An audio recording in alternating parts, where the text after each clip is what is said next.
আপনার এইখানে এই চালগুলো আসে কোথা থেকে? নওগাঁ থেকে আসে, কুষ্টিয়া থেকে আসে। আচ্ছা, এই মাঝখানে একটা মাস তো একটা কি বলবো যে একটা দেশের তো আপনার সবকিছু একটা অস্বাভাবিক পরিবেশ ছিল। তো এই যে এই নওগাঁ থেকে এবং কুষ্টিয়া থেকে যে আসে চাল আসা কি বন্ধ ছিল কখনো? না, 2-3 দিন বন্ধ ছিল। আপনার এই গোডাউনে কত টন চাল থাকে? না, কত টন চাল থাকে? আচ্ছা, এই যে স্টক থাকে সেই স্টক শেষ হতে কয়দিন লাগে? 1 সপ্তাহ লাগে। ওনার যে স্টক আছে তাতে 7 দিন চলতে পারে এবং উনিই কিন্তু বলছে, আমি কিন্তু জিজ্ঞেস করছি কি বলছে, 7 দিন থাকে এবং 2 দিন একটু সমস্যা ছিল। আচ্ছা, তাহলে কি চালের দাম বাড়ানোর কোনো কারণ আছে? তাহলে তো চালের দাম বাড়ার কথা না, তাই না? কিন্তু এই কারণে আপনার 3 থেকে 4 টাকা প্রত্যেকটা চালের দাম বেড়ে গেছে, তাই না? আপনারা নিউজে যারা আপনারা দেখিয়েছেন কি দাম বেড়ে গেছে না? তাহলে এই জায়গাটাই হলো মূল জায়গা। কারণ কি, যে যখন যে সুযোগগুলো পায় সেই সুযোগগুলো নেয়। সেই সুযোগটা কি, যে অস্থির পরিবেশ, 2 দিন চাল আসে না, এই জন্য চালের দাম বেড়ে গেছে, তাই না? এখন আপনি একটু কাগজ দেখান। হ্যাঁ, হ্যাঁ বলেন, এখন বলেন। মার্কেট থেকে মাল কিনছেন মানে কি? আপনি এখানে একটা সাইনবোর্ড টানায় রাখছেন, আপনাকে সতর্কতামূলকভাবে 10,000 টাকা জরিমানা আরোপ করা হবে এবং সেটার জন্য করে আগামীকালকে টাউনের বাজার অফিস আসবে। ঠিক আছে। আর আপনাদের আমি একটা দায়িত্ব দিতে চাই, এই মার্কেটে আমি কালকে থেকে এই যে এই অনিয়মগুলো আমরা রোধ করবেন। আপনি কি কি বিক্রি করেন? শুধু আলু আর পেঁয়াজ। আলু আর পেঁয়াজ। আচ্ছা, এই পেঁয়াজটা কোথায়, পাবনার না ফরিদপুরের পেঁয়াজ? ফরিদপুরের ডাইরেক্ট নিয়ে আসেন আপনি? মানে আপনার পার্টি আছে, ফড়িয়া আছে, ফরিদপুরের বিভিন্ন বাজার থেকে আপনি নিয়ে আসেন? কোথায়, সালতা থেকে? বালিয়াকান্দি, সালতা। আচ্ছা, ইয়েতে। আচ্ছা, আলু কোথা থেকে আনেন? আলুটা জয়পুরহাটের হিমাঘাট থেকে। ওখান থেকে কি ডাইরেক্ট হিমাঘাট থেকে আনেন? আচ্ছা, ওখানে 48 টাকা 30 পয়সা কেনা, আর গাড়ি ভাড়া 14,700। এই ভাড়াটা ছিল আপনার 28,000 29,000 টাকা ছিল 4 তারিখ 3 তারিখে। তাহলে আপনার পার বস্তায় আপনার আলুর ক্ষেত্রে অর্ধেক হয়ে গেছে। আগে ছিল 52-53, এখন 50 স্যার। ট্রাক ভাড়া কমছে অর্ধেক। আচ্ছা, আলু খুচরা এখন বিক্রি হচ্ছে কত? 60 টাকা বিক্রি হচ্ছে। 1 মাস আগে যখন এই যে ট্রাক ভাড়া বেশি ছিল, আপনার চাঁদাবাজি ছিল, তখনও তো 60 টাকা বিক্রি হচ্ছে।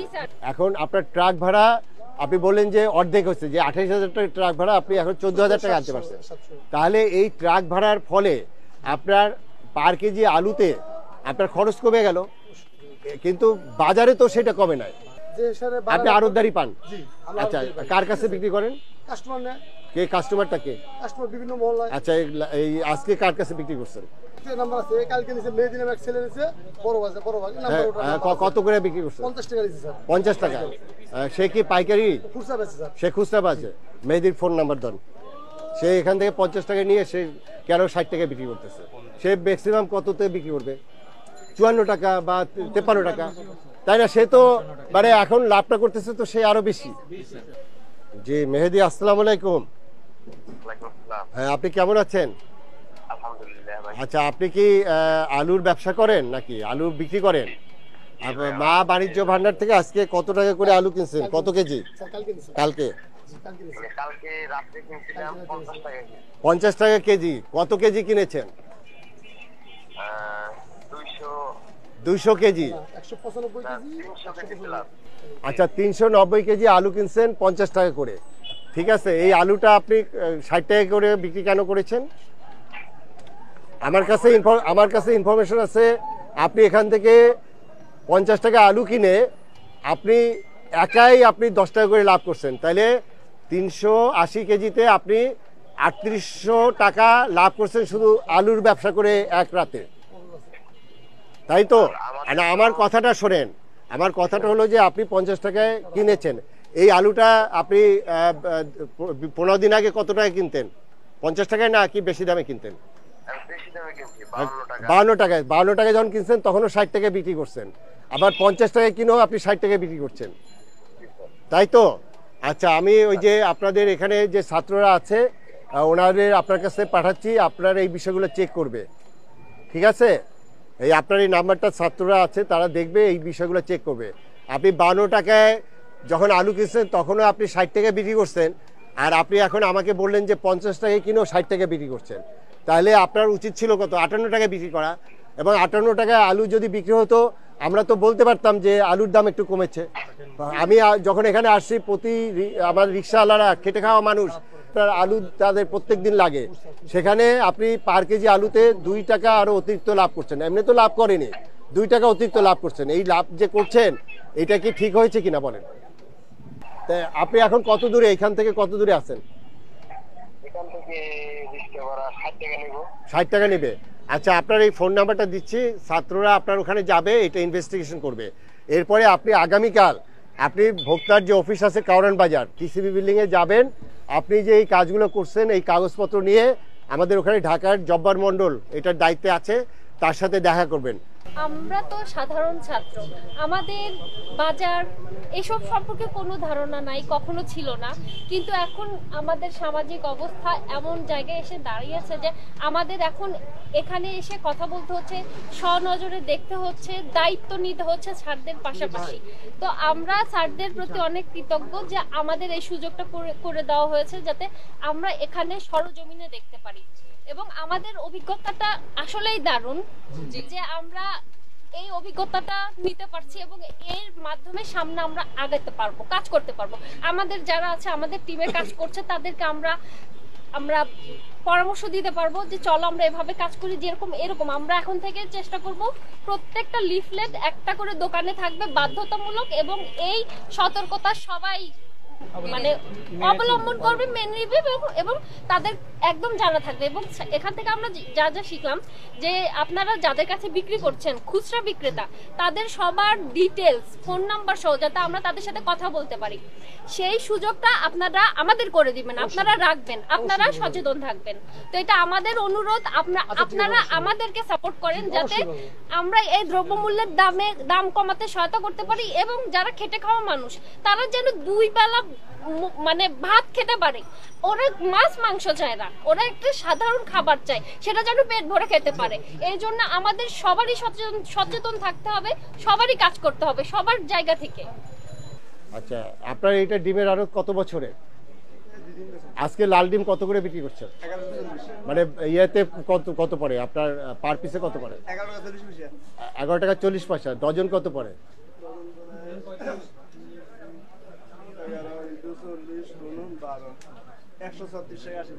136 টাকা 80 পয়সা। আপনি হলো পাইকারি। আপনার এখানে আমি যদি 1 ডজন বিক্রি করবেন, এইখানে কয় ডজন? 30টা পাইকারি দামে। তাহলে এখানে পড়তেছে হলো 136 টাকা। আচ্ছা, আপনি লাস্ট কাকে বিক্রি করছেন? এই যে মানে এখান থেকে নিয়ে গেছে খুচরা? না, খুচরা বলতে আপনার পাইকারি আপনার এখান থেকে নেয় না? একজনের হলো 1000 ডিম নিল, সেই 300 নিয়েছে কে? আপনি দেখান আমাকে 300 কে নিয়েছে।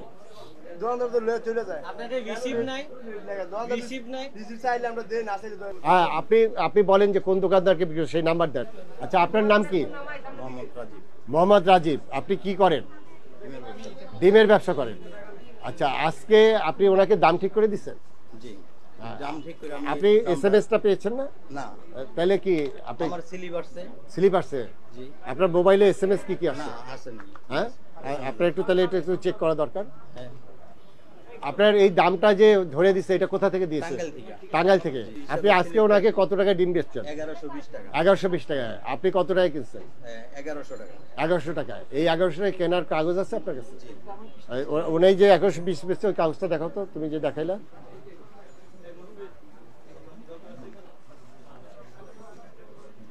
এটা রাজীব পুষ্টি বিতান। 1120 টাকায় আপনি 16,000 ডিম দিচ্ছেন তাকে, 16,200। আপনি যে এটা 1100 টাকায় কিনছেন, এটার কি কাগজ আছে আপনার কাছে?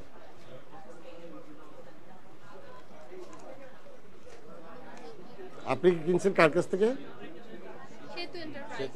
এটা কোন জায়গায়? টাঙ্গাইল ঘাটায়।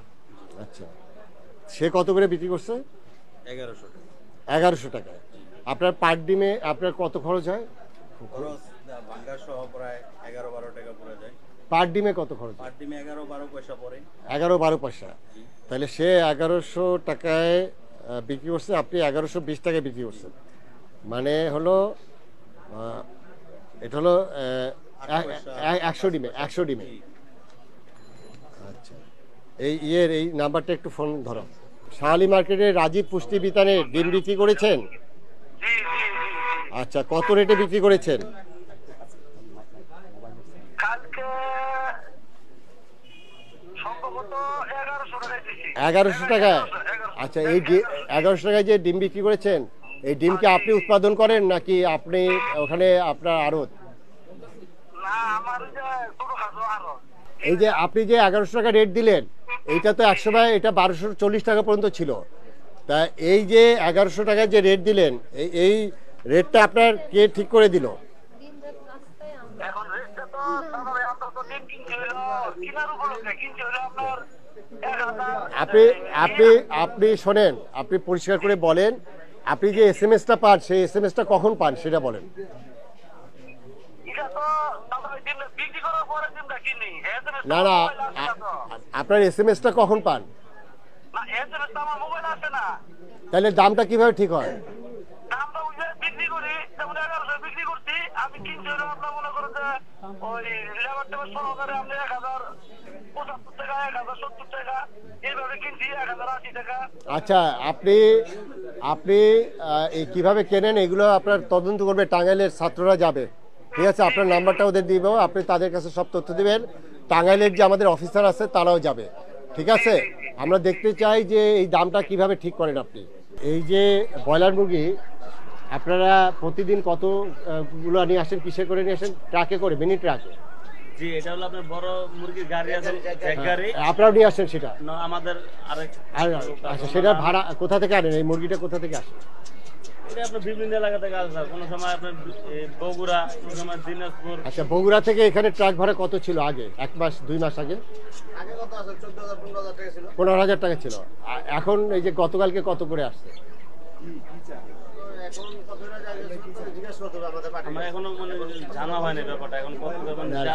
তাহলে আপনি কিভাবে বুঝলেন যে আপনার চাঁদাবাজি নাই? ওনারাই বলতেছে যে এখন আগে থেকে ক্যারিং খরচ কম। ক্যারিং করে খয়? জি। তাহলে কোথায় কোথায় ওনাদের কোনো নাম্বার আছে? ওনাদের নাম্বার যারা মানে মেন গাড়ি থেকে আনে, ওনাদের আপনারা বললে আমরা নাম্বার রাখবো কাল থেকে। না না, আমার কথাটা হলো যে কোথায় কোথায় চাঁদাবাজি হতো এটা একটু বলেন তো। যারা গাড়ির ভিতরে থাকে সবসময় ডিউটি করে, ওনাদেরকে সেরকম একজন লোকের নাম্বার দেন। ওরকম নাম্বারটা এখন আমাদের কাছে নাই আপাতত। আপনার 100টা মুরগির মধ্যে কয়টা মুরগি মারা যায়?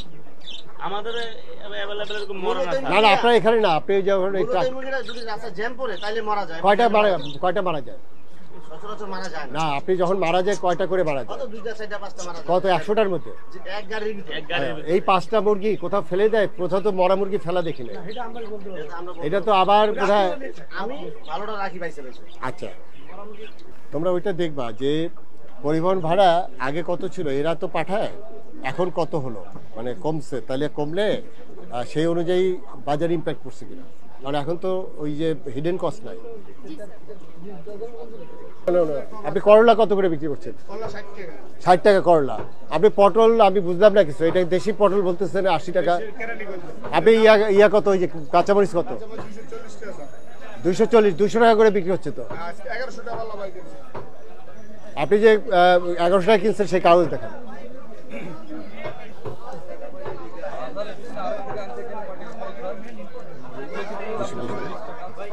ঠিক আছে, এই দোকানটা কি রাস্তার মধ্যে না? রাস্তার মধ্যে দোকান কিভাবে দিলেন? এই আপনার কি এই রাস্তার মধ্যে দোকান যে দিলেন, এটা কিভাবে দিয়েছেন? কে দিচ্ছে আপনাকে এখানে অনুমতি?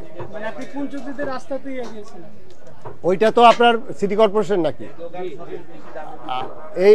এই দোকানটা কিভাবে দিলেন এখানে? এইটা কি ওই দোকানের অংশ? ভাড়াটা কার কাছে দেন? হ্যাঁ, ভাড়া দেন না। এই আপনাকে বলতে হবে কার কাছ থেকে এই দোকান নিচ্ছে। রাস্তার মধ্যে তো দোকান হবে না। এটা যদি না বলতে পারেন তাহলে আপনার দোকান বন্ধ করে দিতে হবে। 150 টাকা মাত্র। এই 150 টাকা কাকে দেন? আর কোনো টাকা লাগে না।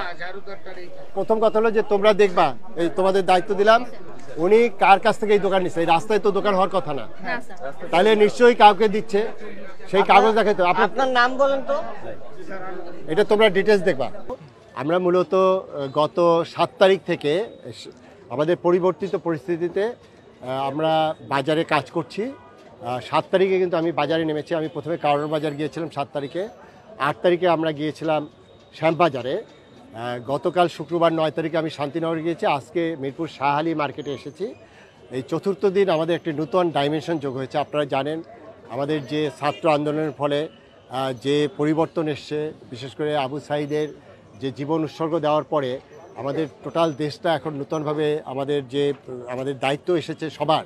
এটি শুধু ছাত্রদের দায়িত্ব না, আমাদের সবার। সেখানে আমরা যারা সরকারি কাজ করি, ইতিমধ্যে ছাত্ররা আপনারা জানেন যে ট্রাফিক নিয়ন্ত্রণে তারা একটা অভূতপূর্ব সাড়া ফেলেছে এবং একইভাবে তারা রাস্তা পরিষ্কার পরিচ্ছন্ন করছে এবং তারপরে তারা এখন বাজার মনিটরিংয়ে কাজ করছে এবং এটা গত 2 দিন ধরে আমাদের নজরে আসছে। এরপরে আমরা তাদের সাথে যোগাযোগ করেছি। আগামীকাল আমার অফিসে যে ছাত্র সমন্বয়কদের সাথে আমার একটা মিটিং হবে। আমরা সারা বাংলাদেশের স্টুডেন্টদের যে এই শক্তিকে কীভাবে কাজে লাগাবো, এই আগামীকাল আমরা ডিটেলস বলবো এবং সেই আগামীকালের মিটিংয়ের মাধ্যমে এই ছাত্রদের সাথে আমাদের সরকারের যে মনিটরিংয়ের একটা নতুন ডাইমেনশন তৈরি হবে। চাল এবং আলুর ব্যাপারে আমরা দেখলাম যে দাম কমেছে, কিন্তু আমরা খুচরা বাজারে এসে সেটার প্রভাব দেখতে পাচ্ছি না। তো আমরা চাই যে এই প্রভাবটা আসুক। আসলে মানুষের মনোবল এখনো ওইভাবে বাড়েনি যে আমরা ঘুরে দাঁড়াচ্ছি, আমাদের ঘুরে দাঁড়াতে হবে। আমরা ওই মনোবলটা সবার চাই যে আমরা ঘুরে দাঁড়াবো, আমরা এখন এই জায়গায় দাঁড়িয়ে আমাদের ঘুরে দাঁড়াতে হবে। আমরা আগের অবস্থায় নাই। তো আমাদের সবার দোকানদারি, আড়তদার যারা আছে সবাই, পাইকারি থেকে খুচরা পর্যন্ত সবার মনোবল, আস্থা নিতে হবে যে আমরা পরিবর্তনের পথে আছি, পরিবর্তন হব। তো এটা সময় লাগবে, আমরা জানি। স্যারদের সাথে আমরা আজকে আসলাম, আমাদের প্রথম অভিজ্ঞতা, আমরা আরো শিখবো এবং এটা নিয়ে আমরা কাজ করব। আমরা ছাত্ররা আছি, জনতারা আমাদের সাথে যুক্ত হবে এবং হ্যাঁ, ছাত্র জনতা মিলেই আমাদের এই কাজটা অগ্রসর করতে হবে এবং স্যাররা আমাদের পাশে আছেন। প্রশাসনিক আমরা যদি সহায়তা পাই, আমরা আরো ভালোভাবে এই কাজগুলো আগিয়ে নিয়ে যেতে পারবো এবং সবার মনোবল পাবো আমরা যে আমাদের কাজ করতে হবে, ঘুরে দাঁড়াতে হবে। ব্রয়লার মুরগি এবং সবজি, সর্বপ্রথমে বলবো ব্রয়লার মুরগি। আমরা ফার্স্টে যেই দোকানটিতে গেলাম সেখানে বোর্ডে দেখলাম 170 টাকা তারা ব্রয়লার মুরগি বিক্রি করতে, কিন্তু যখন আমরা ভিতরে প্রবেশ করলাম তখন দেখলাম 160 টাকা। পরে আমরা যখন তাকে কোশ্চেন করলাম যে কেন 170 টাকা আপনি দিচ্ছেন, সে বলতেছে মুরগি পরিষ্কার করতে, ছেলাছিলি করতে নাকি তার 10 টাকা করে। এটা কখনোই না। সো আমরা এগুলো আস্তে আস্তে মনিটরিং করবো, স্যারেরা আমাদেরকে হেল্প করতেছে। এবং সবজির দোকানে যে জিনিসটা দেখলাম যে সে নাকি ভাড়া দেয় না, এত বড় একটা দোকান নিয়ে রাখছে। আপনারা হয়তো ভিডিওটা দেখছেন বা ভিডিওটা করে রাখছেন যে রাস্তার মধ্যে তারা বিশাল বড় একটা দোকান নিয়ে রাখছে, সে নাকি ভাড়া দেয় না। সেটা কখনোই না। হয়তোবা সে ভাড়া না দিলেও সেই টাকাটা কোনো চাঁদাবাজদের হাতে তুলে দেয়। তো আমরা এই জিনিসগুলো মনিটরিং করব এবং স্যারেরা আমাদের সাথে হেল্প করবেন। আজকের আমাদের যে অভিজ্ঞতা স্যারদের সাথে ছিল, স্যাররা আমাদেরকে নিয়ে এসেছেন এই কারণেই যে আসলে আমরা পরবর্তীতে যখন সবজির দোকান, চালের আড়ত বা মুরগির দোকান বা বাজারগুলো যখন আমরা ভোক্তা আইন সম্পর্কে ওনারা বলেছেন এবং পরবর্তীতে যখন আমরা বাজারগুলোতে যাব আমরা কিভাবে মনিটরিং করব। সো আজকে আমাদের প্রথম ধাপের কাজ ছিল, আমরা শিখতে এসেছি এবং আপনারা সবাই আমাদেরকে সাপোর্ট করবেন, আপনারা সবাই আমাদের পাশে থাকবেন। আমরা ইনশাল্লাহ দেশটাকে নতুন প্রজন্মের নতুন একটা সোনার বাংলাদেশ গড়ে তুলবো ইনশাল্লাহ। থ্যাংক ইউ সবাই। বাজারে আপনার অনিয়ম অশৃঙ্খলা ছিল, আপনার সিন্ডিকেট আমি 3 বছর সিন্ডিকেট শুনতে আমরা টায়ার্ড হয়ে গেছি। এখন সময় আসছে, কি সময় আসছে যে আপনার যে স্যাক্রিফাইস ছাত্ররা করেছে, এখন সেই স্যাক্রিফাইসের পরে যদি আবার সেইটা হয় তাহলে তো কোনো লাভ নেই। আমাদের যে স্যাক্রিফাইসটা সবাই মিলে করেছে তার ফলে আমরা যদি কোনো পরিবর্তন না আনতে পারি তাহলে তো আমাদের কোনো আপনার পরিবর্তন হলো না। এই জন্য আমাদের যেটা দরকার সেটি হলো, আপনারা ইতিমধ্যে দেখেছেন পথে যে ট্রাকে চাঁদাবাজি হতো সেটি অনেকটাই আপনার বন্ধ হয়ে গেছে, এই জন্য ট্রাক ভাড়া কমে গেছে। একইভাবে আর কি হয়েছে, একইভাবে আপনার আমাদের অনেক জায়গায় যে আপনার যে দোকানের যে প্রত্যেকটা বাজারে যে চাঁদাবাজি ছিল সেটাও বন্ধ হয়ে গেছে, কিন্তু সেটার রিফ্লেকশন তো থাকতে হবে। এই যে বন্ধ হয়ে গেছে, এখন যদি দামটা আগের মতো থাকে তাহলে কি দাঁড়াচ্ছে, তাহলে তো এটার পরিবর্তন আসে না। এবং এটা সমূহ সম্ভাবনা আছে ওই যে জায়গায় বন্ধ হয়ে গেছে সেখানে যেন আবার নতুন মুখ এসে যেন আবার সেই সিন্ডিকেটের চক্র না তৈরি হয়। এই জন্য আসলে আমাদের তো লজিস্টিক প্রবলেম আছে, আপনারা জানেন আমাদের সারা দেশে আমাদের যে ম্যান পাওয়ার, এটা দিয়ে তো এইভাবে চেঞ্জ করা যাবে না। সেখানে যে হিডেন চার্জগুলো এখন দেওয়া লাগছে না, সেক্ষেত্রে ছাত্ররা যেহেতু নেমে আসছে আমি তাদেরকে ওয়েলকাম জানিয়েছি। আমি আগামীকালকে তাদের নেতৃবৃন্দের সাথে মিটিং করব, সেখান থেকে একটা গাইডলাইন হবে যে কীভাবে আমরা সমন্বিতভাবে করতে পারি। কারণ ওদের কিন্তু এই ভোক্তা আইন বা এইসব বিষয়ে তাদের জানা নেই। তারা হয়তো মনিটরিং করতে পারে, কিন্তু তাদেরকে আইনের আওতায় আনতে গেলে তো আমার আইনটা প্রয়োগ করতে হবে। এই কারণে সমন্বিতভাবে আমরা কিভাবে করতে চাই সেটি আগামীকালকে আমরা বলবো। এই কারণে আমি গত 4 দিন 4টা বাজারে গিয়েছি। আমরা কিন্তু যেদিন থেকে অফিস খুলেছে আমরা শুধু অফিসে বসে নাই, আমরা কিন্তু মাঠে মাঠে যাচ্ছি, অর্থাৎ সব কিছু স্বাভাবিক অবস্থায় ফিরে আসছে। বাজারের যে মূল্যটা এটি আমাদের স্থিতিশীল বা কমের যে বিষয়টি সেটি হলো এখন যে অতিরিক্ত খরচ এটা হচ্ছে না এই কারণে, কিন্তু এটা ধরে রাখতে হবে। এটা যদি আবার কেউ রিপ্লেস করে তাহলে তো আর আমাদের এই যে স্যাক্রিফাইস, এই যে এত রক্ত, এই যে সাইজ যে জীবন উৎসর্গ করলো সেটা তো মূল্য থাকলো না। আর ছাত্ররা আজকে যেভাবে তারা নেমে আসছে এবং তারা এই যে কাজগুলো নিয়েছে এবং তাদেরকে আমাদের অনবোর্ড করেই আমাদের পরিবর্তন আসবে, তাভাবে